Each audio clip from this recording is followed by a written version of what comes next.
Issues are not just going to go away, most certainly.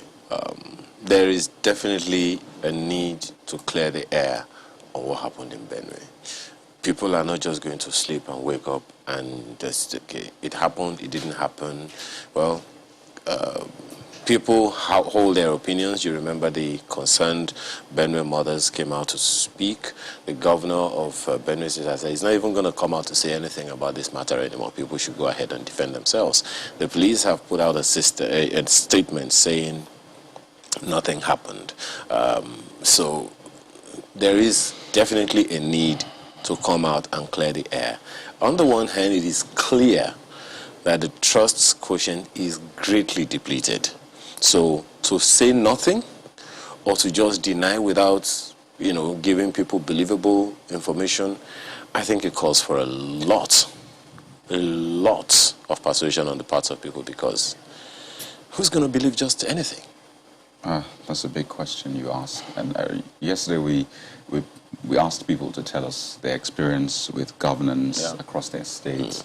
I mean, we just put it out there. Tell us what's going on in your state. And we got a mail from Benue State, actually. And he says, this mail saying because we talk about security a lot of times, and people maybe see it in isolation, but security affects everything. Absolutely. From the economy to... Even CBN said that much. Oh, yes. At their, NPC meeting or something? For the first time I heard doctors, the NMA, say security is affecting healthcare. So you can imagine other sectors that don't even come out to speak how much security is affecting. And this mail from one of our viewers says there is general hardship, no concrete development ongoing, close to a year, no pensions paid. Now, that's probably a personal experience for that person. More important is the deplorable state of insecurity.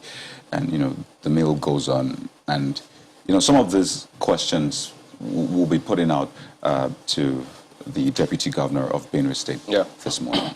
Well, yes, he joins us right now. His Excellency Benson Abonu, Deputy Governor of Benue State, joins us this morning to shed light on some of the things going on there. Good morning, Your Excellency. Thank you for joining us today on the program. Well, you're welcome. Thank you. Yeah, there are several comments coming through from the presidential spokesman saying that, no government takes pleasure in these killings that are going on, and that the president is particularly deeply pained, not just about the killings in Benue, but in different parts of the country. But we don't know if there's been any further or direct communication between the executive and the leadership, maybe the executive in Benue as well, to see how they can sort some of these things out. Could you let us know, is there any such thing that is being done? Perhaps maybe they don't want to give that information to the media to assuage frayed nerves. Well, I want to thank you very much for having me on. Any reasonable person, any reasonable human being, not to talk of the president of a country, would feel very pained by the terrible atrocities that are being perpetrated upon throughout the country. And so I do believe Governor Shehu when he says that the president is very pained. On the other hand, may I also say right from the beginning that Governor Shehu is not the president of this country. He's only an appointee of government. And I think we have reached a stage now that the president needs to talk to the country. I think there is one issue that I think needs to be emphasized. But having said that, in terms of whether or not something is being done, of course everything is being done on a daily basis with regards to the Security Council of Benue State, meeting every now and then, involving all the security agencies of Nigeria, particularly the police force and the military. To that extent, yes, everything is being done to contain these terrible atrocities. But on the other hand, if you are talking about synergy between the state government and the presidency, Maybe, like you said, maybe they don't want to divulge certain things to the public domain. And so I will not be able to say much as regards APON, maybe between the governor and the presidency, but I can assure you that not much is being done to contain this, because we believe that there are certain avenues that can be utilized in order to bring this to an end, and we are not seeing much from there. Well, I know you have several security meetings in the state to ensure that at least peace is restored in the area, and several things have been said about why some of these things are happening. But could you give us a bigger picture? What is the main reason why these killings are going on? Well, my governor has, I think, on a very good number of occasions, made it very clear why these killings are taking place. It started as if it was a mere clash between, or they were mere clashes between herders and farmers, which was understandable, because animals were straying into farms and destroying cash crops and food crops, and farmers were not happy. And when they raised their voices, they were either killed or all sorts of atrocities were committed against them. But it then progressed from there into a war now that nobody can understand. Because as I talk to you, the killings are going on a daily basis. Only day before yesterday, 60-odd people were slaughtered in Ado local government of Benue State. And these people were slaughtered by Fulani men that have not come with any herd of cattle at all. They just come with AK-47 and they slaughter people in their fleets. Which means that you don't even need to read between the lines to know that this is no longer a war between farmers and herders. Because if you come to kill people and you are not there with cattle, it means you are not a herder. You are a killer, a willful killer. And therefore, some drastic action needs to be taken in order to bring it to an end. We are yet to see that action.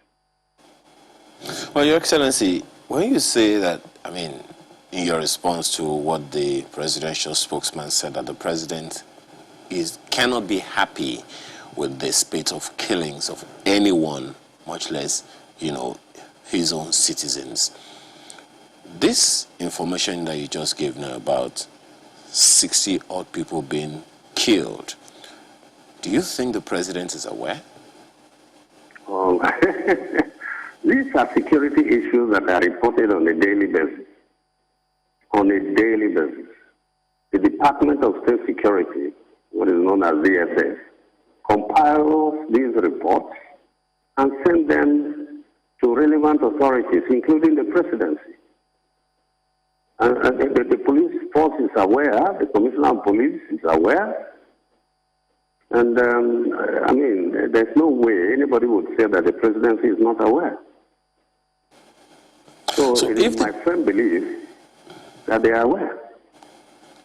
So if the president is aware, as you have said, and you said that you are expecting certain action, what kind of action are you expecting?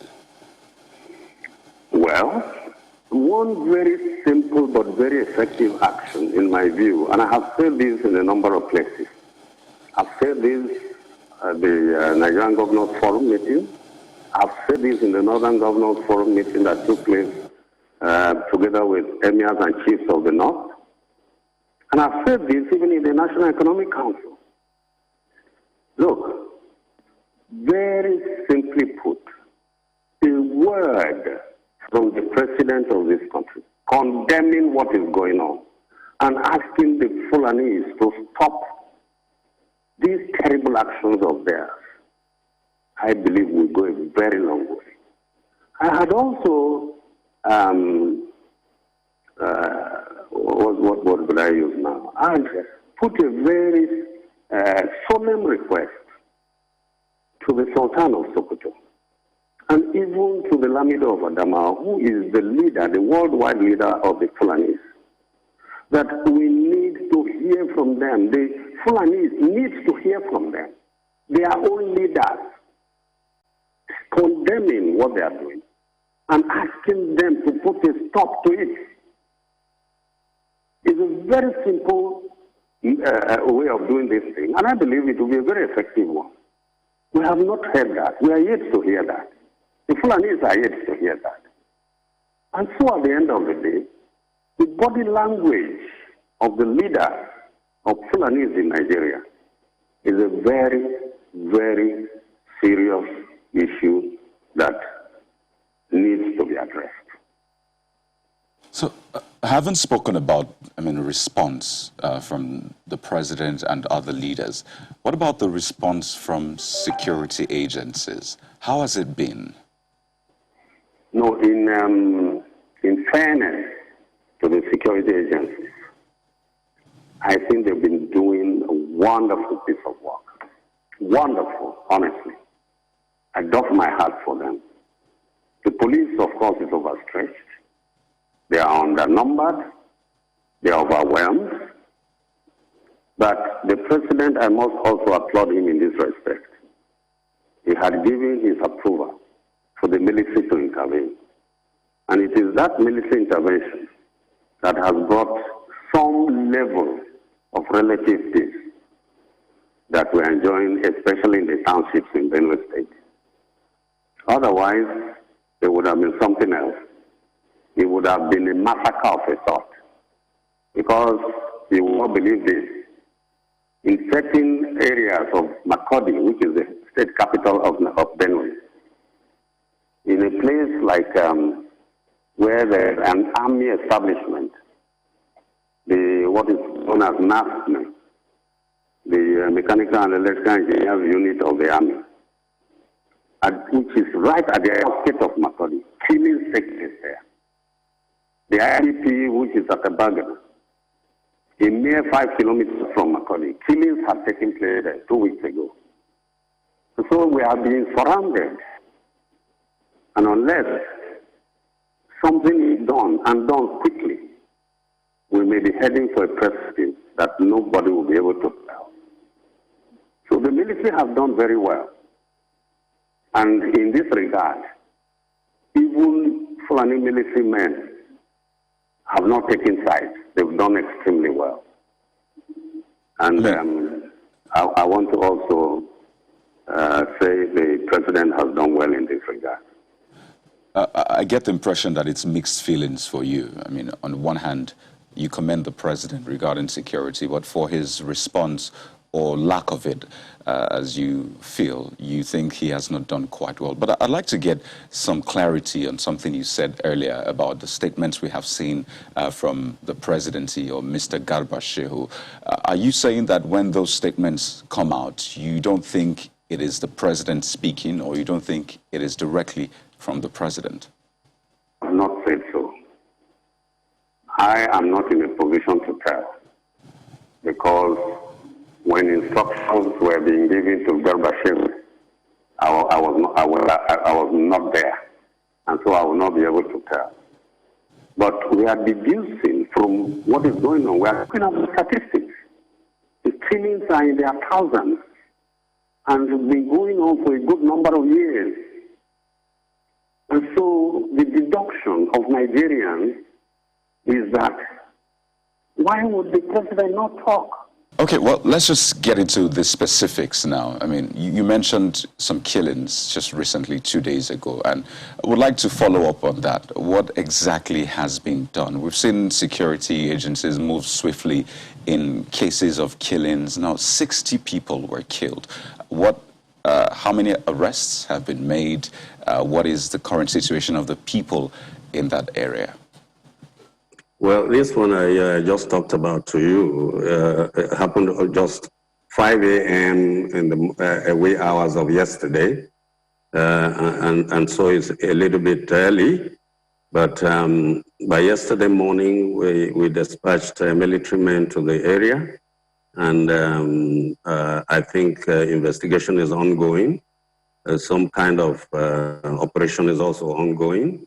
We are waiting to find out what will be the outcome later in the day today. But as I talk to you, not one single arrest has been made. I understand that they came in, about 40 or so of them.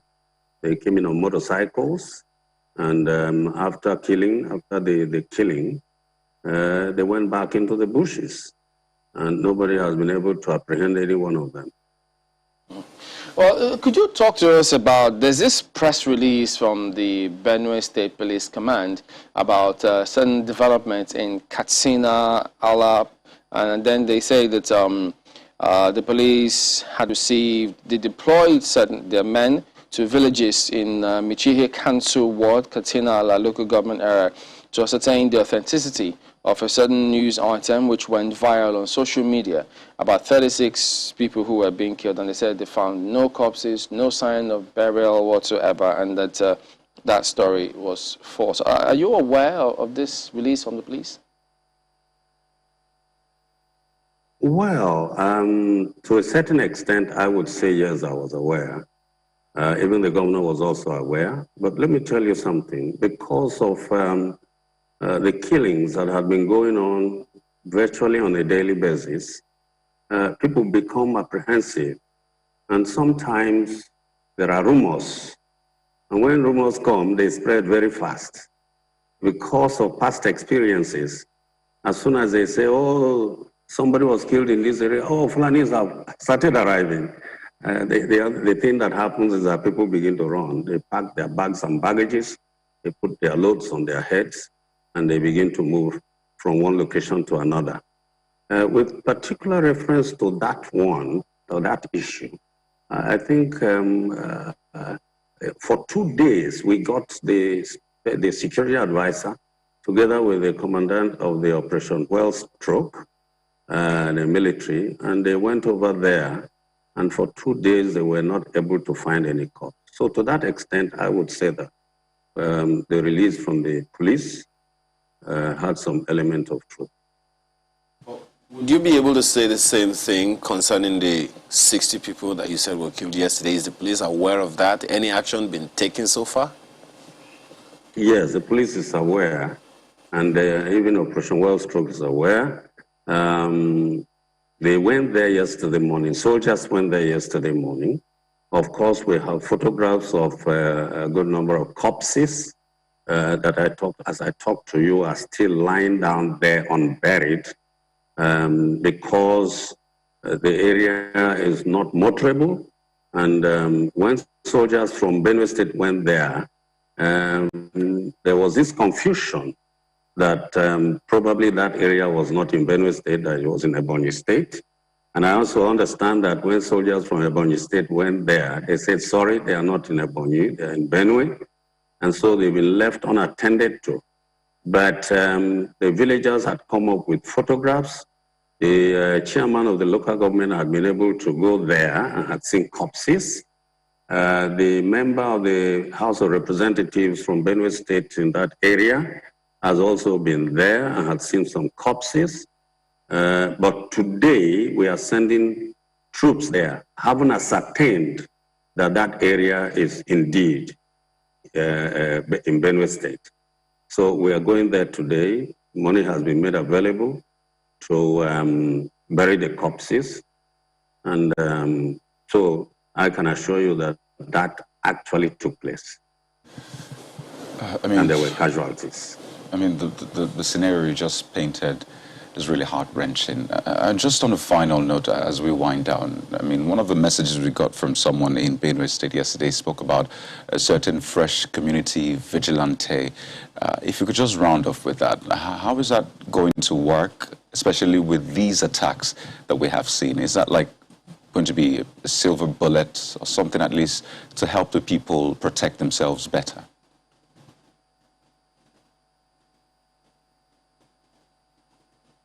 Honorable Minister of Defense has told Nigerians to defend themselves. And I have never heard anything better from any high-ranking government official than that. The issue is that the killings have been going on wantonly. and usually against defenseless citizens. And the Constitution of the Federal Republic of Nigeria guarantees every Nigerian, every human being that lives in Nigeria, the opportunity to defend himself or herself. And so, all we are doing in Benue State is not to wage war against anybody, is not to take up arms against anybody, but it is to be in a state of preparedness in such a manner that when these wanton killings are approaching, one would be able to defend himself or herself. And that is why this vigilante institution came into being. It's a decision of the people. It's in consonance with the provisions of the Constitution of Nigeria. And so we are only saying, don't just wait there and get slaughtered like a ram. Be on your toes, so that when they come, at least you'll be able to ward them off. Even if you don't kill them, ward them off. Get them out of your way. And you know, so that's it. All right, Your Excellency Benson Abono, Deputy Governor of Benue State, thank you for talking to us this morning. Thank you very much. You're welcome. Well, yes, indeed. Continuing our conversation on security across the country, well, now specifically in the southeast, we've got, as you've seen in that welcoming slide, His Excellency Dave Umahi, Governor of Ebonyi State, joining us this morning. Good morning, Your Excellency. Thank you for joining us today on the program. Chamberlain, good morning. Thank you very much, and good morning to our viewers. Well, yesterday the Southeast governors did meet, and then you came up with a communique which did speak to some of the killings, particularly that of the late Gulak. So could you tell us, reading through some of these, yes, there may be areas that were left out, but how significant or important was that meeting? Well, thank you very much, Chamberlain. The meeting, to us is very, very important. And the first place is that Gulak is a very prominent Nigerian. And even if we're not prominent, every life is very sacred. So it's very important that we met and to let the family that we are pained so much to let our northern brothers and sisters know that we are very pained, especially when it's not from our region. And that's the essence of that meeting. And to assure them that the governors of Southeast will do everything possible, working with the governor of Imo State and the security agencies to unravel the killers. So when some say that if the meeting was held largely to address that particular incident, why didn't it speak largely about or widely about some of the causative factors and then the killings happening in different parts of the state, the activities of security agencies who have been brought in Imo? Was it a strategy or just to leave those parts out or what? If you went through the communique very well, you can understand that we addressed other aspects of insecurity in Southeast. We did address that, but the meeting essentially is to assure the family of Goodluck and our northern brothers and sisters that we will bring justice, to the family of Goodluck. Still looking at that communique, which, like you said, largely spoke about that killing, I realized that in referring to those that carried out the attack, the term banditry was used. So I would like to know, is there like new information or new intelligence that warranted the use of that term bandit or banditry? Because before now, we've heard terms like gunmen or known gunmen and the rest. So why bandit or banditry this time around? Well, if the terms for insecurity in Southeast is unknown gunmen, I think that to further expose that is banditry, activities, because no group has ever come out to say we are responsible for this insecurity, for the killings. So we are safer to use that word until any group or groups of people, or organization will come out and say, yes, we are responsible for the insecurity in Southeast. This is different from the bandits that we hear in states like Zamfara, Katsina, Niger, and the rest? Bandit is bandit, maybe they're in categories by the reason of the weight of their weapons and method of operations, but criminality is criminality. Mm. Well, you also said that you support the governor of Imo State, and yesterday he was speaking about this essentially being a political killing. Now there are different perspectives to this. You have the governor of Rivers saying maybe it's too early to come to that conclusion, and we've seen the statement and the pictures that the police put out on the same day that killing took place, saying that they have gotten, or at least apprehended, the term was actually neutralized, those who carried out the attack. So in terms of aligning with the governor of Imo State, are you aligning with the, this is political, or allowing the police to go through with the investigation and come out whether this is political or not? I think one of the problems of insecurity in this country, I continue to say, is fake news, social media. Many a times people sit in the comfort of their rooms and then dish out fake information, like the ones they dish about the governor of Imo State, and said he said this, he said that. I think the proper thing, in my opinion, is what the governor of Imo State says, that the security agencies will unravel, the mystery behind the killing of Goodluck. And I think that's what he said, and this is our agreement. Well, the governor of Imo State, Your Excellency, actually spoke yesterday where he says that, in fact, the term he used was that it appears that this is a clear case of political killing.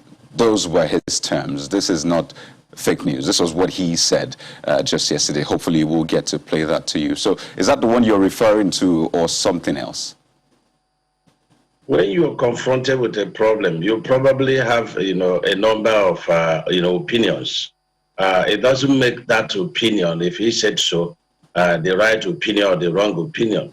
But the most important, point is that he has directed the security agencies, to swing into action, to unravel the killers. That is the most important aspect of it. He could form an opinion, and is entitled to form an opinion, but the opinion is not superior to his directive to the security agency. Well, I'm looking at that communique as well. I'm wondering if the item 7 that talks about allowing security agencies to continue with their investigations and their assurances that all those who have a hand in the brutal murder of Alhaji Ahmed Goodluck and other killings is a way of saying that the Southeast Governors Forum does not agree that the police has actually killed those who are involved in the killing of Ahmed Goodluck. Well, how do we, come to such a conclusion? When even the governor of Imo State, where it happened, didn't come out with such opinion. The opinion of governor of Imo State very clear, and our directives and our intentions and our positions are also very clear. We want the police to do their job. If police had done some killings, where it's not to our knowledge, and even if it comes to our knowledge, we are not police people. We don't do security work, in terms of the roles of the police. We are chief security officers that depend on security agencies, to do our work. So I think this is our position. So does that then mean that the governors are not aware of any communication from the police saying that they had neutralize those persons who assassinated late Alhaji Golak? Well, even if they did, they have not, we would have read it on pages of, is it newspapers or again, social media. And you, as a leader, you don't take, action based on what you see on, social media. There is a proper channel whereby the security agencies, with us at the various states, do communicate to us in writing, the security report. Until we get such security report, we will not say that this is the position of the police. So, Your Excellency, assuming without conceding that the police haven't communicated to the governors who are the chief security officers in their states, is it a good strategy or methodology to go to the press with those comments that they've neutralized those persons who were involved in this? They show their images and everything without letting the governor know first. You want me to fall to the same temptation that we keep saying, that even if there is, a mistake, every human being is bound to make mistakes in the course of his duties or her duties. And we come out in the open to start criticizing them. There is what in engineering that is called self-cleansing velocity. And that is a mechanism whereby you reinvent yourself, where you have made mistake. And I think that this will happen when the police has concluded their investigation. They will be able to correct themselves if they made such statement.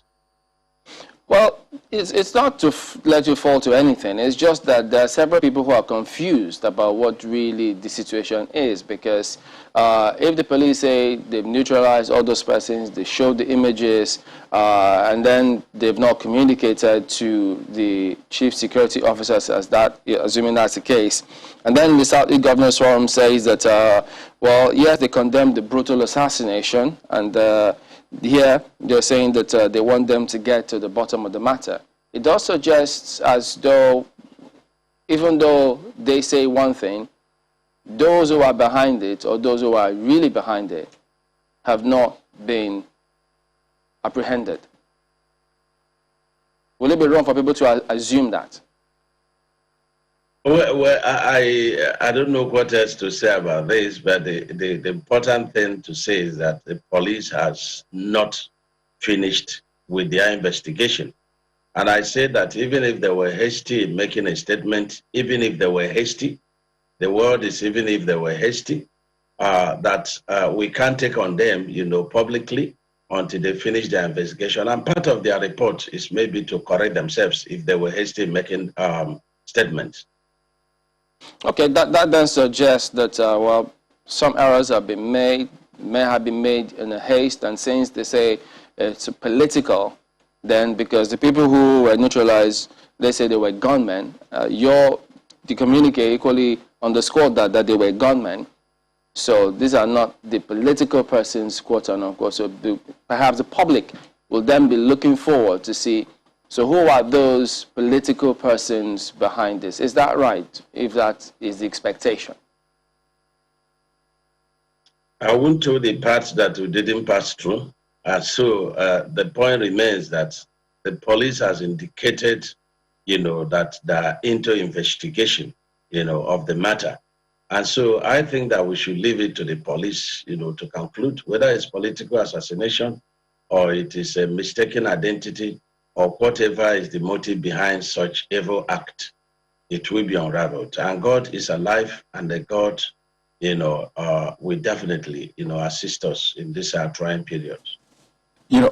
I think there's been another issue, besides this killing, is the aftermath, which is, the responses from various groups. Some have given out threats and the rest. And I see that the Southeast governors recognize this, because this was a part of the communique issued, saying we thank brothers from the North for their understanding in the face of this unfortunate murder of their son. You also said in the final part that the firm urges the members of the public to exercise restraint and allow the security agencies to continue with their investigations. Clearly, you recognize the tendency of this to, heighten the tensions we have seen in recent times. So following that meeting, are you confident that some of the things you put out in the communique, some of the actions that are currently ongoing, will be enough to douse those tensions? Well, I must tell you that we were not hasty in contacting the northern governors in this respect. We had conflicting reports, from social media, and we wanted to know the exact, truth, so that we be able to communicate with them. But before now, they have done quite a lot of work for the unity of this country. You know that even in the north or in the south, it's not everybody that is happy with government. And so such elements may want to capitalize on these ugly incidents, and then begin to foment trouble against, the Nigerian society. So this is, the reason why we had to thank them in the first place. And I believe that since till now, we don't know the exact, motive of the killing and who did the killing. Well, we also call them, from today to say, thank you very much. This is our position. And unfortunately, we've not been able to get, a definite report. And when we get working with security agencies, we'll be able to get back to you. But be assured that your son will receive justice. Well, earlier we spoke to the deputy governor of Benue State, and he, just as several other citizens there, have been speaking about them wanting to hear the president speak about the killings going on directly in Benue State. And now the Saudi governors have spoken about the killing that occurred in the region a few days ago. Would you expect to hear maybe other governors in other regions speak about killings going on in that concerns, because some persons are saying they want the leadership, perhaps the Fulani leadership, to speak about what some of these herdsmen are giving them a bad name. Would it be out of place if the leadership of those groups were to speak up and say, look, this is not right, this should stop? Well, this is a very delicate issue. In the first place, for the unity and peace of this nation, it is very wrong to assume that the headers alone are Fulani people. It is very wrong. It is very wrong to tag a particular ethnic group, with, any kinds of insecurity or any kind of, character that is against the state of, a nation. This is very important. I am not president. I don't know how presidency is being run. Every organization, the office of the governor, office of president, they have their own methods, But one thing that is very significant, and I take home, is that the president has directed that anyone with AK-47 that is unauthorized, that is not security agent, should be brought down. And this is very important for the governors. And so if you are a header, whether you are an Igbo header or you are Fulani header or Hausa header or a Jaw header, and you have AK-47 and you are coming to my place, even if it is stick, I will use to bring you down. That is the order of the president. And so a header with stick, we be having confrontation with the natives. You cannot pass through my farmland. And this is very important. I think where this issue of insecurity vis-a-vis headers is where they start to carry AK-47, some of them, especially those from outside the country. And so this is it. And I've taken that home, that no header will come to my state with AK-47. It will be a war. If you come to my state with AK-47, we will confront you with everything that is possible, with sticks, with sand, everything that is possible. We are no longer going to depend on security agencies to say you have to stop people coming with AK-47. No, the people have to do something to stop it. It's a presidential order. Well, Your Excellency, isn't that all the more reason why they should speak up? Because, yeah, just as you said, You can't tag an ethnic group because of a few people who are giving them a bad name. The same way you have people who talk on speaking about Niger Delta militants. So shouldn't they then speak up saying, no, this is not who we are. All of those who are carrying out those killings, they don't define who we are, such that everyone will then understand what is going on, that it is not a tacit admittance. Well, it's not until all of them, come out to speak about it. The governor of Kano State was the first person in the neck, and I was there, who openly opposed. The northern governors have also done that. They have been speaking against banditry. You know the position of governor of Kaduna State against, on the issue of negotiating with bandits. And he continued to maintain that bandits are bandits. And so I don't know how else they're supposed to speak. Is it when they speak and they call it Fulani? So this is what is widening our differences, to begin to attack certain ills of the society with, a particular ethnic group. And I want the leaders of this country to know this and know that we should be emphasizing things that will unite us instead of things that will, divide us. This is very important. Well, Your Excellency, the statement ascribed to the police, the statement from the police titled, "Police have neutralized the killers of Ahmed Golak," ascribed to SP Bala Elkanah, police PRO in Imo State, says in paragraph 5, 3 AK-47 rifles, 1 pistol, 5 AK-47 magazines with 92 rounds of live ammunition and criminal charms were recovered. The assailants were identified as members of the proscribed IPOB and ESN. Are you aware of this? I think we've discussed this matter, and I said, if they said so, and in another statement they say they made a statement that tends to undermine the previous statement, we should leave it to them until they come out with a written report, and then we can act. If this were to be true, do you think it is rushed? Since it's not said to be the truth, I wouldn't have an opinion for now. Now, and then speaking about the IPOB matter, the sit-at-home order in the Southeast, Ebonyi State had given a position previously, and then eventually there was another statement which they said, look, people have a right to choose to do whatever they want to do. And then some thought that the state government backtracked on its previous stance. Is that the case? Let me tell you something. We have a June 12th, for our fallen hero, Moshood Abiola. We have a date set aside for the security agencies that died. There is absolutely nothing in having a day set aside as a people to mourn our dead, but it depends on the motives. Because such a day set aside is supposed to be a day of reflection, that we wouldn't pass through the path we passed through before. That in every misunderstanding, we have to sit down and dialogue. There is no region, I continue to say, that doesn't have one thing or the other they feel that are not being well treated by the federal government. And who is federal government? It's all of us put together. And so it's not a question of backtracking or whatever, it's the method that adopted.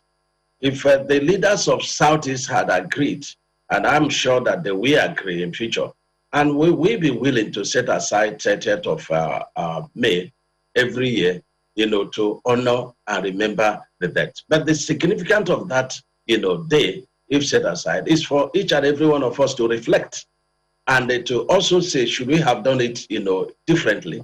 Should we have consulted widely before we go into that one? Yes, we were being killed, we were being maltreated, but maybe there could have been an alternative. But it's done and it's done. And the man who led us has said, look, there should be no second war. And that is where we are. Now, coming to the issue of, my saying that everybody has a right, yes. What we are against in Southeast, we cannot ask somebody who doesn't want to, open the bank that he must open the bank. Because first of all, people are afraid of their lives. And remember, in a war situation, everything is set aside. It's only life that matters. Businesses, properties that are set aside, they are worthless. It's only life that matters. So people, in the first place are afraid of their life. Not necessarily that they were going to obey the order, but they were afraid of being confronted. And so for me to say that if you are not opening your shop, because we had a number of requests from some leaders, from market people, and say, look, we've been doing this and doing, family prayers, and we beg that we won't be able to open our shops. And we say, so be it. That is the dynamism of governance. So does that then suggest, Your Excellency, that moving forward, should they choose to repeat the sit at home, which they've done for some time, there will be no further future threats? They'll just allow them as long as they go about any activity peacefully? Yeah, I don't think there should be activities this morning, have resumed in the entire, Southeast. I don't think there is any further threats in that regard. They choose these dates next year, for instance. Will there be any reason for the governors to threaten anybody? The governors never threatened anybody. We are rather saying those that want to move about, you must allow them to move about. Because even in any nation where you have public holidays, people decide what to do. You can't tell anybody what to do. The freedom of right is very important. And that is the position. The position of the governors is that you have the right to sit at home. Even today, that we don't have such a threat, you have a right to sit at home. And a lot of Nigerians, sit at home. And that is, another issue altogether. So nobody is going to harass anybody who decides to sit at home at any point in time. But we are saying we have the security agencies to protect your rights. That is the position. So if this is what the people want, because over the years, we've seen them comply with this directive when they issue it, what's wrong with the state governors then saying, okay, well, we recognize what you people want. Sit peacefully if you want.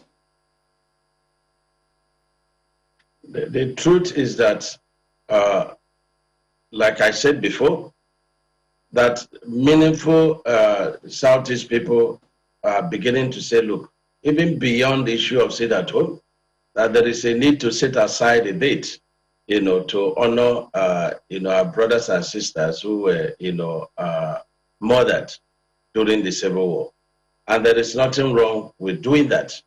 And if it comes before the governors, we will give a consideration, and then put conditionalities.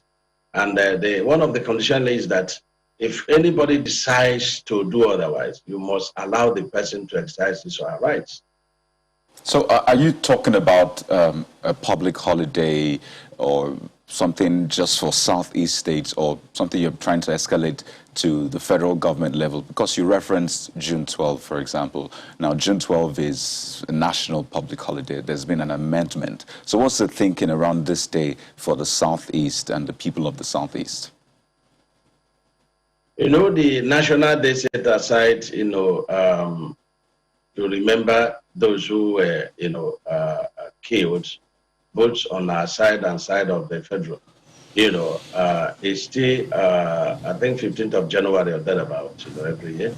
It's still subsisting. But this one in particular is that, we had defenseless little children, we have pregnant mothers, we have old men and women that were murdered, who were not part of whatever agitation, and who had no insight of the reasons, for declaring the war.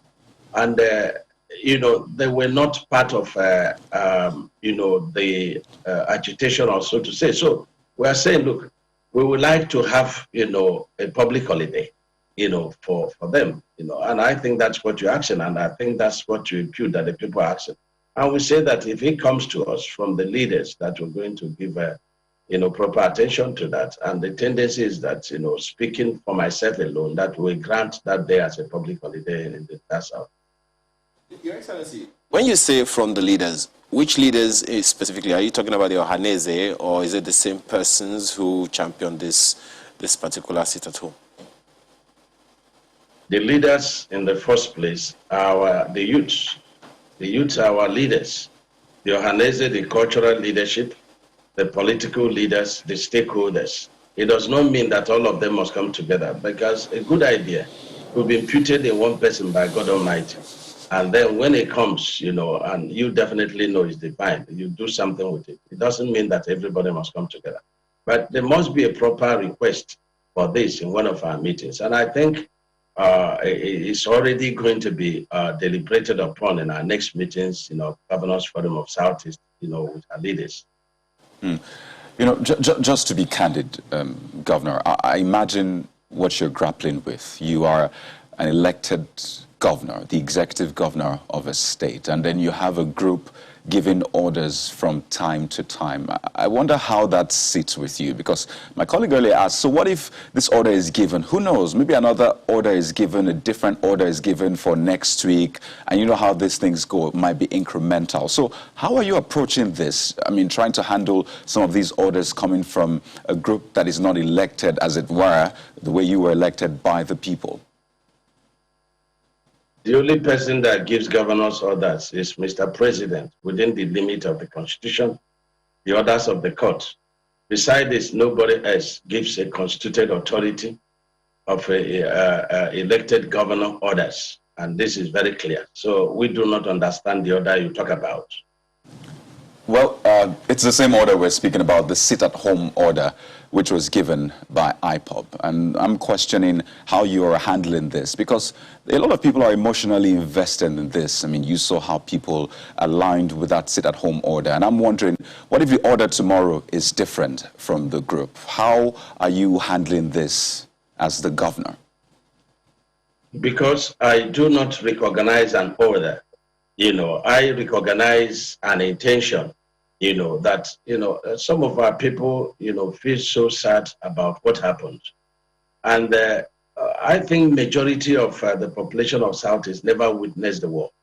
So, they're imagining. So it is in the place of those that witnessed the war to tell us stories about the war and let us know that we shouldn't, go towards repeating the same kind of approach we adopted to have waged the war. 5 million Igbos were killed in that war. We wouldn't want a repeat of that. So we don't want anything other. There is a constitutional government in Southeast. And so no matter how emotional you are about something, you have to succumb to the constitutional government. Until the constitution is changed, we have only one constitution.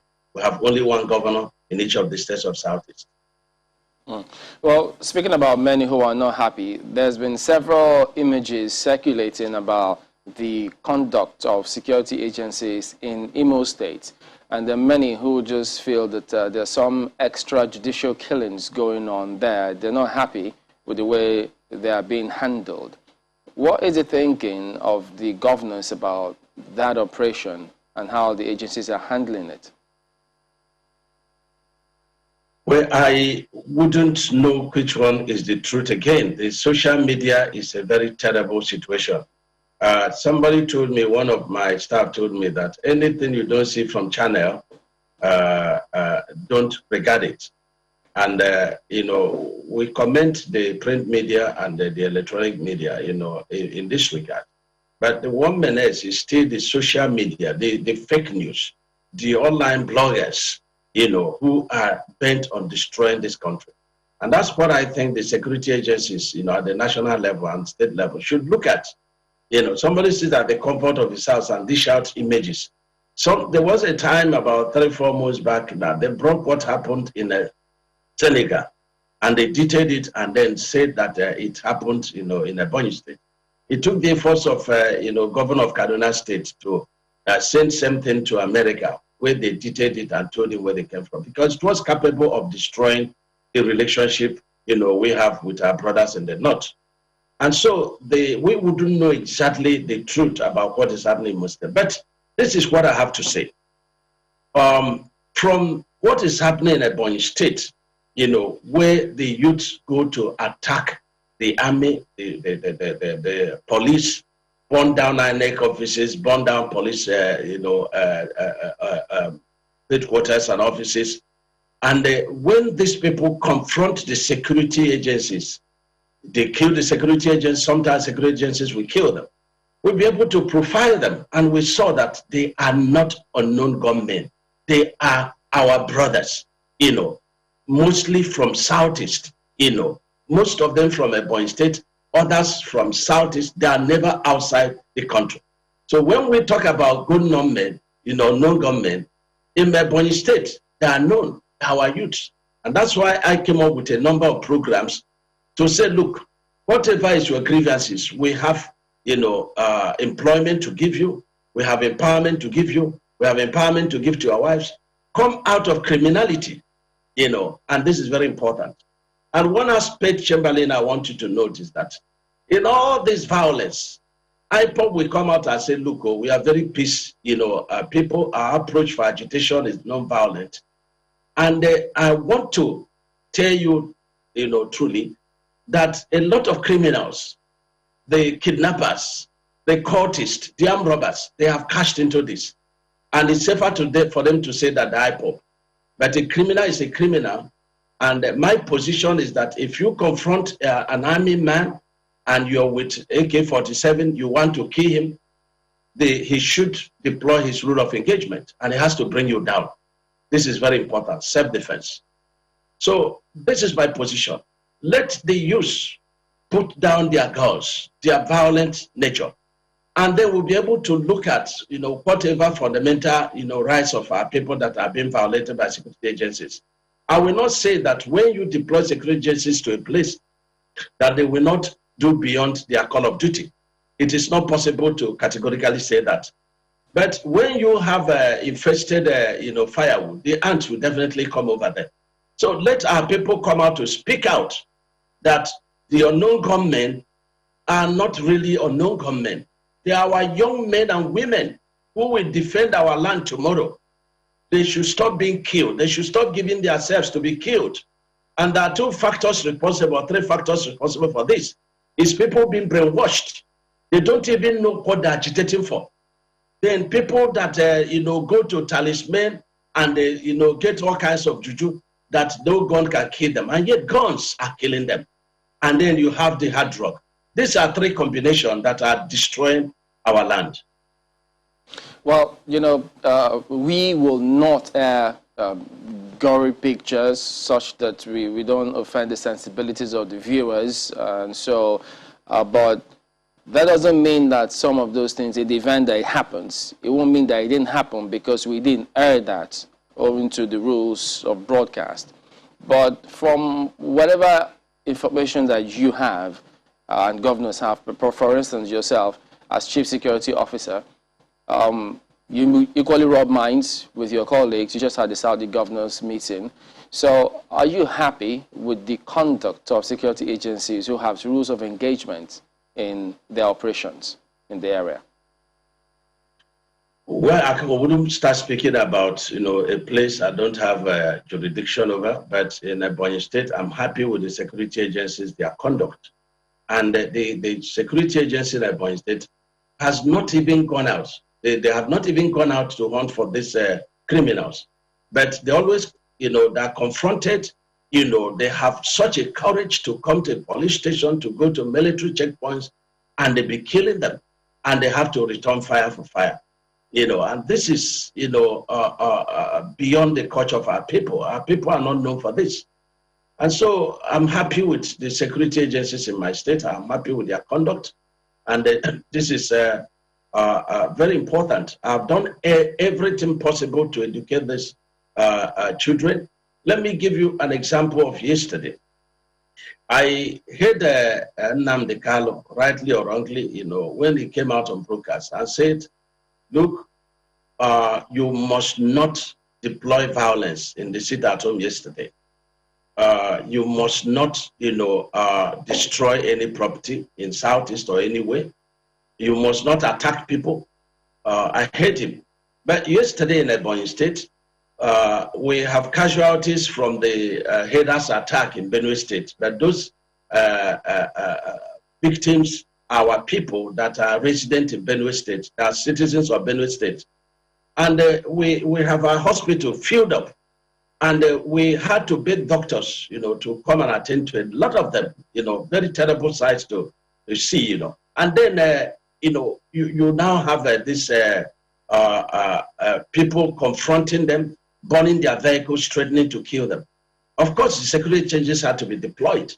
And on sighting them, there was exchange of fire.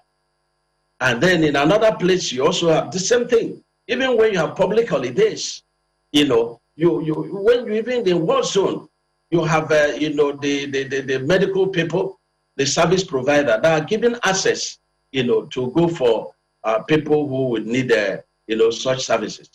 So these are not things that we like. So let our youth, let our people stop confronting the security agencies, and then we will be able to look into whatever. In the first place, if they're not confronting security agents, if they're not burning properties of government, there will be no need for this deployment, of security agencies. And when they're deployed, you can't tell them how to do the job if they are confronted with that. A lot of them have lost their lives. They have children, they have mothers, they have fathers, they have families. So we have to also know that the lives of security agencies are also, the lives of our brothers and sisters. After all, when we took a statistics of those who have lost their lives, security agencies, even far away River State, some of them are Ebonyi people. So we are killing ourselves, and it should stop. Just came out for me quickly. Now, when you referenced the attack in Benue State, earlier on, when we were speaking with the Deputy Governor of Benue State, he also referenced that attack, saying at some point they weren't sure where was Benue, where was Ebonyi, and that speaks to, border issues and how clear-cut these borders are. So what is the thinking in that area? Because I think it's important to have, clear-cut demarcation such that the government knows, which one is my responsibility, which one is yours, so there won't be any cross-border issues. Is there any thinking in that line? If anybody said that, that is half-truth. We have boundary problem with Benue, but we have clear case of where we have buffered zone. Nobody is living there. These are, we have the Igbos living in River State. We have Igbos living in Akwa Ibom, in Edo State, in Benue State, and so on and so forth. It doesn't make them the citizens of those places. They are citizens of where they are living. And so these people have been living there. They have their schools there. They are paying their taxes and everything. So that will be have to, if anybody says so. These people are residents of Benue State. I have said that there will be no attack of headers on Ebonyi State. We will definitely confront such attack. This is not boasting. We will not allow headers to come and kill Ebonyi people any longer. This is very important. Nobody sent them to come and kill anybody. And so we ask the Benue people to defend themselves. Defend themselves. This is very important. If you don't defend yourself and you continue to blame the president, the killing will continue. But until you make up your mind with your people to defend yourself, then the killing will continue. So when you said we've made up our minds to defend ourselves. Okay, just quickly to get clarification, when you said the youth should come and drop their arms and guns, is that an amnesty you're calling for? Definitely. Some of them don't also have arms, but their minds has been truncated, and we're debriefing them. We've had, stakeholders meeting of all the clans in Ebonyi State. It took us about 10 days to do that. We've deployed religious leaders to go around the local government areas. We have NSAS. We have a program to employ 3,000, of our youth into civil service. We have a program going on now to absorb 3,000 people to empower them to do businesses of their choice. This is 6,000. We are going to advertise for our new medical university for employment. We're going to advertise for airports, for the mall. So there's so much that is available in our state that should take, use out of crime. But in the words of my brother Rufai, he said the header prefers to kidnap and get money than to do the normal heading business. And so we need to engage in talking to the youth and letting them know that criminality does not pay, and that what you thought protects you in terms of juju does not protect you. Because the man that is coming after you, when you confront him, may not have anything to do with juju. And the way juju works is that if you're a juju man, then the higher one can work on you. But it's like if there's a magnet and there is no metal on your body, so it can magnet. So these are issues. And we are also going after the native doctors. You know, one of them in our state that kidnapped 2 people and buried them alive. This is not the sort of thing we want to see. They are also being deceived by these native doctors, you know, giving them things they believe that will not allow any security man to kill them. We are very much worried. All right, Your Excellency, we have to go, even though we can't get your response on what the Imo State Governor said at some point, what he said, but about 60–70% of those carrying out the killings are not Igbos. But we need to thank you very much indeed for your time this morning, His Excellency Dave Umahi. That may be in Imo State. That may be in Imo State, but I'm talking about Ebonyi State. Okay. All right, then. Thank you for your time this morning, Governor of Ebonyi State and Chairman of Southeast Governors Forum. We're back in a moment. Chamberlain. I appreciate it. All right. Welcome back. Just taking a look at some of your feedback now, guys. I think we'll have, is it first 5 or first 11 of the responders now? Then we'll have those on the bench. Look, not that those on the bench cannot replace the first 11 or first 5. It's a full team, if right? your form improves, of course. You can even drop a Lewandowski. This kind of Igwe for those in the football. Who is the Lewandowski in this case? Well, I'll look through and find out.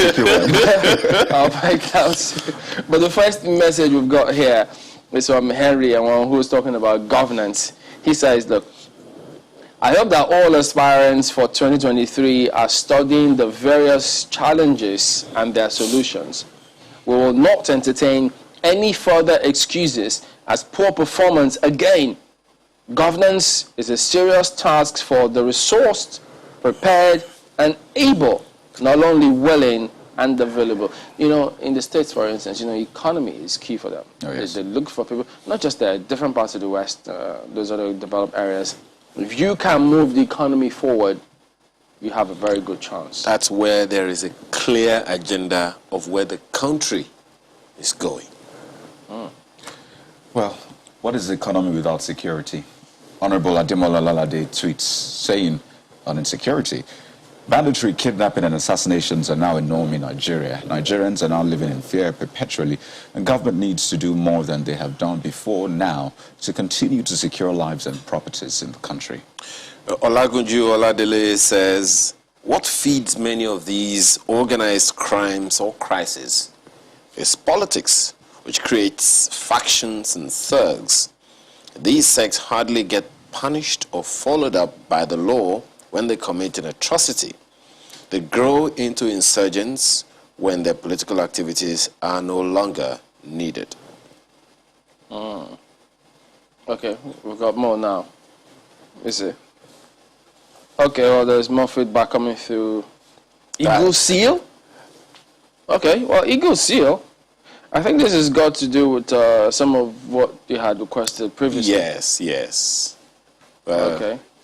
Well, he's speaking about electricity. He says it is the worst nightmare we're facing now in Abuja. It's so bad that we can't even get an hour supply in a day for, I think it's supposed to be for weeks in my area. You know, for some people, actually, they recorded better electricity supply, but maybe for those paying more or for those paying premium. So it's mixed, really. Or for those who do or do not have prepaid meters. Even if you have prepaid meters these days, there's something going on with some of the discos, which are about the increment in those tariffs. Oh, yes. And they tell you, look, you could go to NERC if you want, but we were directed to put this there. So either you pay it or stay in darkness. Okay. Baby Gawolabe gives some sort of overview for him. He says, I find it strange, actually. to understand why any discerning mind will rate any level of government as performing too much debt, crime, unemployment, unpredictable economic indices, etc. Always comparing to previous government that, or what you promised to outdo is disingenuous, he says. Well, Adik Benga is commending his governor, I guess, says Sheyi Makinde has redefined the meaning of accountability.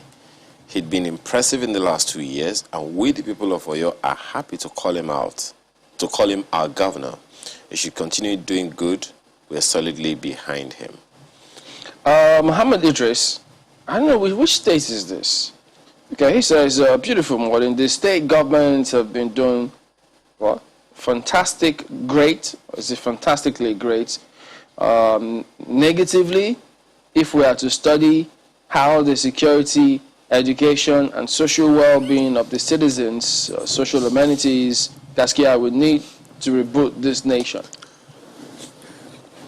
You know, it's interesting when you have to use that term because that's the best term you can use. There's no other way to put it. But sadly, Nigeria is not a computer or a phone. That Reminds me of that newspaper, Gaskia Tafikwabo.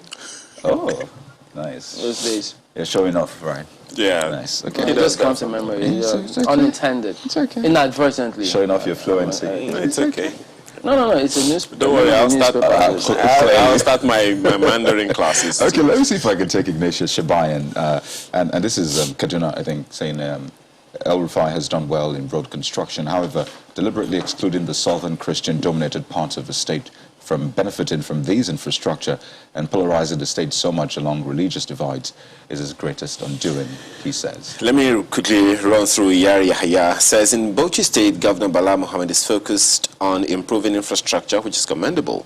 Meanwhile, there is big need for the governor to perform on employees' welfare, benefits payment to retired civil servants, and job creation to teaming unemployed youths. This simply says that people are watching and paying attention. And they should. Yes. Mm-hmm. They should. And most importantly, get your voter's card. While Absolutely. we wait on the National Assembly, but we don't have too much patience to pass the electoral bill. Well, they say June, so here is June.